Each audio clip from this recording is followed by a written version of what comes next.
secrétaire général du ministère de l'Urbanisme, du Logement et de l'Hygiène publique, Monsieur le directeur de cabinet, Monsieur le représentant du ministère de la Culture et de la Communication, Mesdames, Messieurs les directeurs généraux, Mesdames, Messieurs les directeurs nationaux, Mesdames et Messieurs les chefs d'entreprise, Mesdames, Messieurs les membres du Comité national Habitat et Développement urbain, chers participants, Mesdames et Messieurs, il m'est agréable d'être ici en cette matinée du 31 octobre, journée mondiale des villes, instituée par l'Assemblée générale des Nations unies. C'est donc avec un réel plaisir que je souhaite partager avec vous quelques réflexions autour des deux thématiques retenues cette année: des villes mieux administrées pour une meilleure qualité de vie et innovation et vie meilleure pour les générations futures. Ces problématiques sont aujourd'hui d'actualité dans tous les pays, surtout ceux en développement où elles se posent avec une grande acuité. Comme vous le savez, plus de la moitié de la population mondiale se trouve aujourd'hui concentrée dans les villes. Selon les estimations de l'Organisation des Nations Unies, ce taux atteindra 68% d'ici 2050. Au Sénégal, la proportion de citadins a quasiment doublé en moins de 50 ans. De 23% dans les années 1960, elle est passée à 43% en 2013 et devrait s'établir à 60% à l'horizon 2030. Notons que la région de Dakar compte à elle seule 50% de la population urbaine nationale.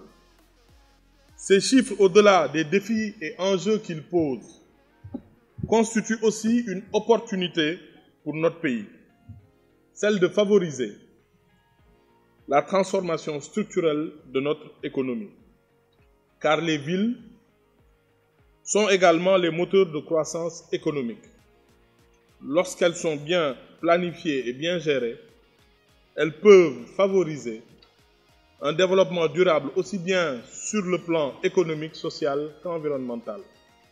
C'est la raison pour laquelle, depuis son accession à la présidence de la République, le président Macky Sall a impulsé une dynamique de renouveau urbain portée par le plan Sénégal émergent, qui est en phase avec le thème général de cette journée.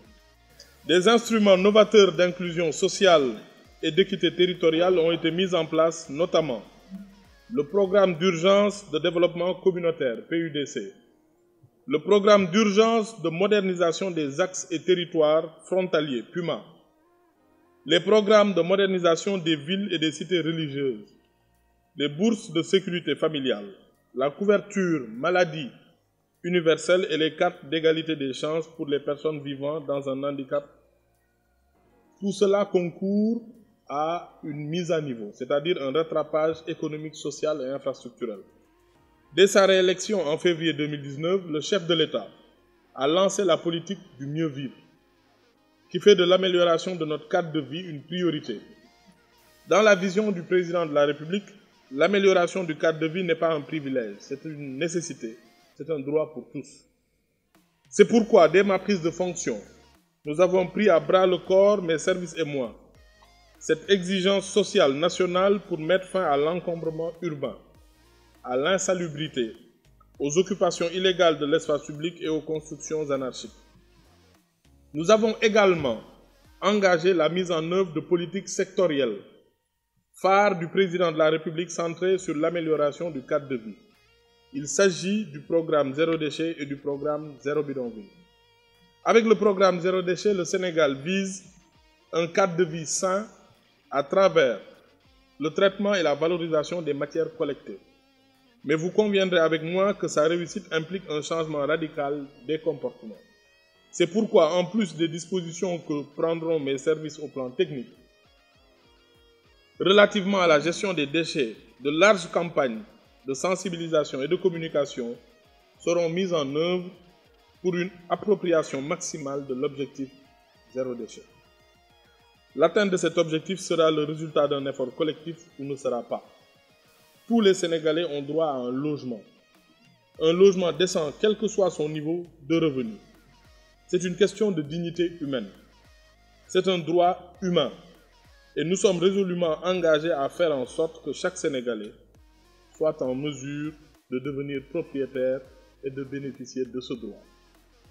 La réhabilitation de la cité Baraka dans le quartier de Liberté 6 à Dakar constitue un modèle innovant de restructuration et de requalification urbaine. Il s'agit dans ce modèle de restructurer les bidonvilles, de construire en lieu et place des habitations de fortune, des logements décents et d'y reloger les populations in situ.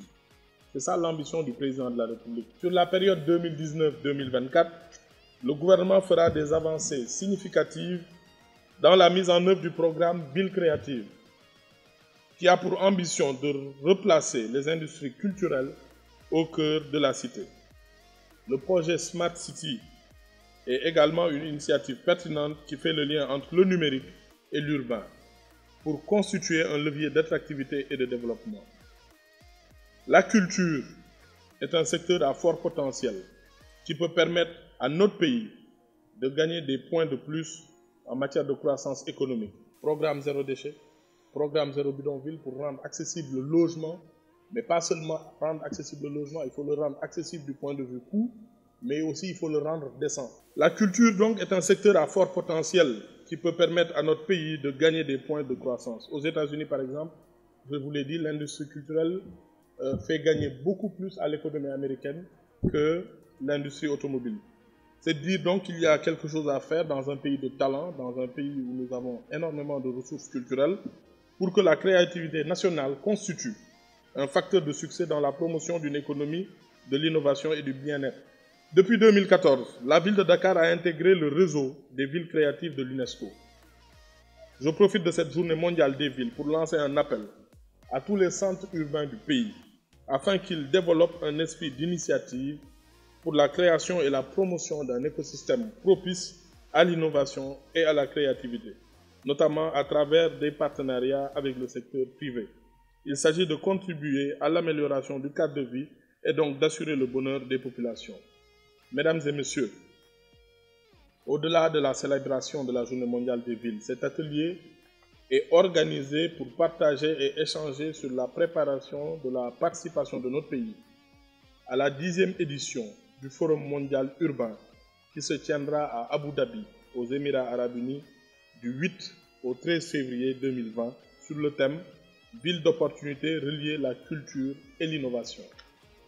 Organisé par le Programme des Nations Unies pour les établissements humains, ONU Habitat, le Forum urbain mondial représente aujourd'hui le premier rassemblement international sur les défis et opportunités de l'urbanisation dans le monde.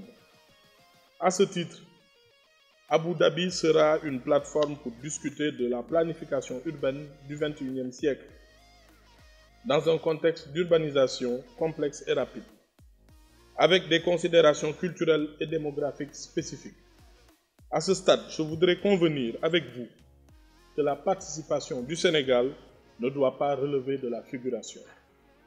Le Sénégal a été élu au poste de vice-président et rapporteur général à la conférence Habitat 3 tenue à Quito, en Équateur. La participation de la délégation nationale lors du dernier Forum mondial urbain organisé à Kuala Lumpur a été aussi un grand succès. Notre pays est par ailleurs membre du bureau exécutif d'ONU Habitat. Ces positions privilégiées nous obligent à obtenir des résultats à Abu Dhabi en février prochain, notamment dans l'organisation et les orientations des débats.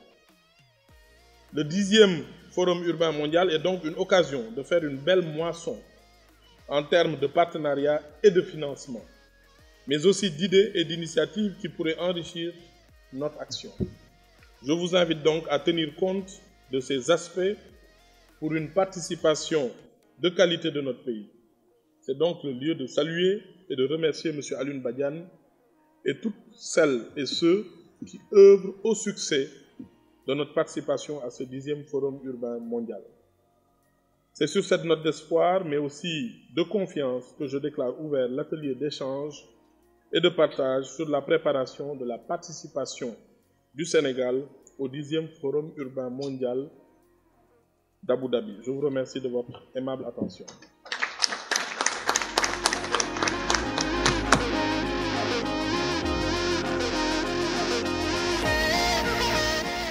L'objectif de cette rencontre, c'est d'abord de marquer et de célébrer, comme ça se fait partout dans le monde, cet événement initié par l'Organisation des Nations Unies, c'est la Journée mondiale des villes.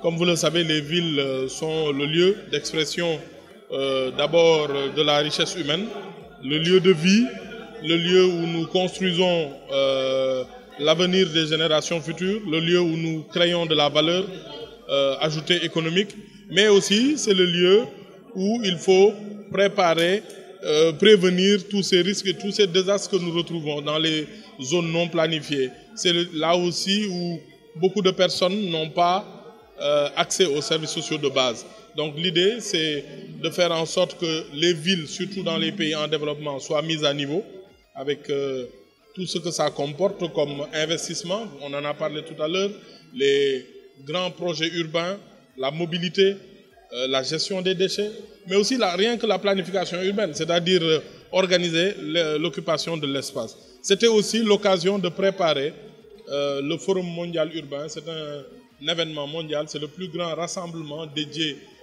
à l'établissement humain qu'on célèbre tous les 2 ans. Donc il y a 2 ans, c'était à Kuala Lumpur, en Malaisie, et en 2020, ce sera à Abu Dhabi, la capitale des Émirats arabes unis, et le Sénégal compte organiser sa participation.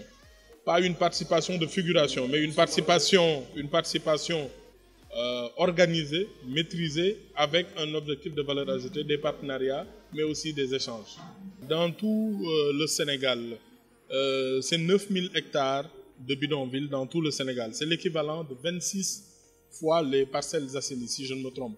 Pourquoi? Parce que nous avons des zones d'habitat spontané, ce qu'on appelle du faqdek. Faqdek, vous savez ce que ça signifie en Wolof. Des zones où les gens s'installent sans que ces zones soient planifiées ou que ces zones soient pourvues en infrastructures sociales de base, assainissement, voirie, accès à l'électricité et à toutes ces infrastructures qui permettent de faciliter la vie de nos populations. Et ici même, à Dakar, nous avons des exemples de ce type-là. Vous avez la cité Liberté 6 Barak qui a été transformée sur l'initiative du président de la République de façon très innovante, mais aussi dans d'autres zones. Vous avez aujourd'hui la cité Bissap au niveau de Ouagouniaï peut-être. Il y a la cité Bissap à Ouagouniaï, il y a aussi la cité Taïba à Grand Dakar. Beaucoup d'autres cités comme ça qui ont une valeur foncière très élevée, mais qui peuvent faire l'objet d'une restructuration, permettre que les populations qui y vivent restent sur place, mais qu'ils aient aussi accès aux mêmes services sociaux de base et une qualité de vie. Et c'est ça l'un des points importants du programme Zéro Bidonville, qui ne consiste pas seulement à construire 100 000 logements. Ça, c'est la deuxième composante. C'est accélérer l'offre en logements décents et accessibles pour prévenir les bidonvilles. Plus les Sénégalais auront accès à des logements décents et accessibles du point de vue de leurs revenus, ils ne s'installeront plus dans des bidonvilles. Mais il faut aussi éradiquer ce qui existe, ce sont ces bidonvilles, et qui font aujourd'hui un total d'environ 9000 hectares sur toute l'étendue du territoire. Il y en a à Kaolack, il y en a dans d'autres localités. L'État du Sénégal a pris des mesures en 2014 pour d'abord soulager les Sénégalais qui payent des loyers très élevés. Donc c'était une mesure intermédiaire qui permettait quand même de régler un problème qui était ponctuel, parce que beaucoup de Sénégalais estimaient que les loyers payés étaient excessifs, malgré tous les moyens de contrôle qui existaient et les moyens d'évaluation qui sont devenus inopérants. Maintenant, il y a une loi en 2014 qui a imposé une réduction. La feuille de route, c'est d'abord l'organisation, mais aussi c'est l'efficacité. Il n'est pas question d'y aller à 1000 ou à 500 pour juste y participer. Le Sénégal a changé sa philosophie, le doyen Badiane le disait tout à l'heure. L'objectif de l'État du Sénégal, ce n'est pas de ne plus participer au forum, mais de rationaliser et d'avoir de l'efficience dans la participation. Vous ne comprendrez pas aujourd'hui que le ministère dépense peut-être beaucoup d'argent juste pour y aller et en villégiature. Il faut que quand nous nous déplaçons dans des forums comme ça, il y a une nécessité de porter un plaidoyer sur les politiques africaines en matière d'urbanisation, sur les grandes initiatives du président de la République. Aujourd'hui, quels sont les pays où vous voyez 3 programmes sectoriels dans un programme présidentiel, où tous ces programmes concourent au mieux vivre. Zéro bidonville, réduire l'habitat spontané, rendre le logement accessible, zéro déchet, moderniser notre manière de gérer nos déchets, faire en sorte que nos déchets soient valorisés, génèrent du revenu et soient mieux gérés. Ville créative, c'est-à-dire mettre en place un dispositif qui permette dans chaque commune du Sénégal d'avoir un espace de créativité et d'innovation.